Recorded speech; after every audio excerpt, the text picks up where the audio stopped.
sebenarnya pernah nggak pernah kalian mengangkat masalah pribadi atau kejadian sesungguhnya sebagai bahan konten, ide konten? Itu rata-rata gitu. Rata-rata begitu. Benar. Ya emang digendong gitu ya, nggak digendong juga sih, tapi manja begitu juga. Jadi kamu kalau di luar kan pernah nih kita pergi ke Jogja bareng tuh yang kayak itu hanya acting. Biasanya kalau cowok gitu kan, depan orang kayak sok cool gitu. Gitu aslinya. Menye-menye. Jadi emang dibongkar lah di konten-konten kita. Kadang-kadang cowok tuh misalkan dipeluk ceweknya gitu ya, terus dia yang so cool gitu, tuh kayak keren banget gitu kayaknya. Kalau di rumah aja gitu, kita digendong. Tapi kalian udah tahu lah ya itu. Udah. Itu masih diketek dia aku. Dan ternyata itu relate. Banyak orang yang merasa. Banyak orang. Tapi kan kadang-kadang banyak orang yang menjadikan itu jadi masalah. Kamu kenapa sih kalau di depan umum? Tapi ternyata emang laki-laki tuh gitu. Banyak yang makanya dengan konten kita tuh ngasih tahu ke orang-orang nih emang begini. Gitu. Gak usah dimasalahin ya. Itu hanya gengsi semata. Betul. Nah, cowok kalau kelingi kayaknya gengsi banget ya. Betul.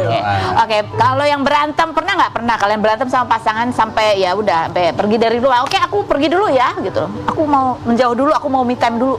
Pernah dia makan ke Warmindo. Makan mie dulu. Indomie dia. Itu awal-awal dulu. Awal-awal. Itu kan masih modelan kalau. Enggak, tunggu. Kamu nginep di situ. Enggak. Me time, makan mie. Tapi gue juga gini, share live vlog. Tapi ke rumah. naik motor skuter listrik lagi.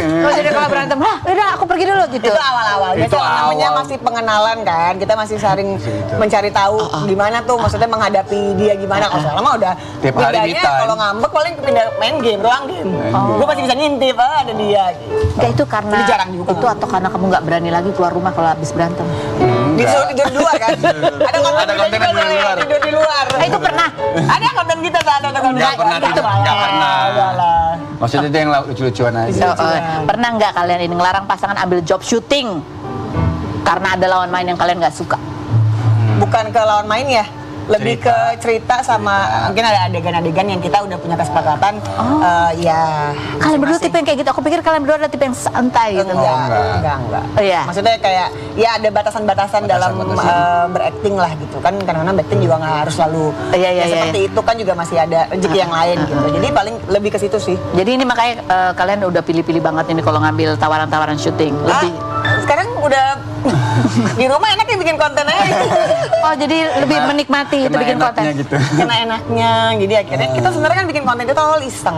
Nggak ada tujuan apapun, nggak ada purpose apapun, iseng. Cuman kan dulu kan aku berdua sama teman aku. Terus menikah jadi berdua sama dia. Jadi kayak aduh pengen juga bikin taunya rame. Sampai tiba-tiba rame, FYP, jutaan, tiba-tiba banyak brand masuk. Masya Allah, untuk jadi endorsement gitu kan. Jadi akhirnya kita setelah berpikir lagi, enak juga jadi konten kreator ya. Jadi cuma 5 menit. Oh iya, cuma 5 menit, sebentar post, ya alhamdulillah aja. Jadi ini lebih banyak kasih ide siapa?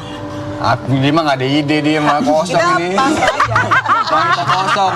Nyebelin banget sih. Habis itu nih kita udah atur nih idenya nih begini. Oh ya. Dia udah kesel banget kalau gue ini ya nggak nyambung gitu, ngerti nggak? Iya. Pas action, gue gimana nih, ngapain tadi? Itu pasti tarik otot pasti kalau setiap bikin konten kan kita 10 gitu ya, 15 ya gitu. Pasti tuh, aduh gitu. Oh ya, aku ngerti kenapa aku ngerti kenapa kamu suka. Karena kalau kamu syuting sinetron, kamu yang dimarahin sama dia. Iya benar. Nah itu. Karena kamu nggak hafal-hafal skripnya kan. Sekarang gantian gue. Karena kamu nggak ngerti-ngerti ya. Oh ya, ini padahal gampang banget syutingnya. Saling melengkapi ya. Iya, oke. Kita nanti ngobrol lagi sama pasangan ini ya. Ada Aisyah Eli, ini juga seorang konten kreator. Dia juga ada beberapa bisnis konten kreator yang kemarin juga sempat viral membagikan bagaimana dia membesarkan anak dengan Down syndrome. Kita lihat dulu profilnya berikut ini.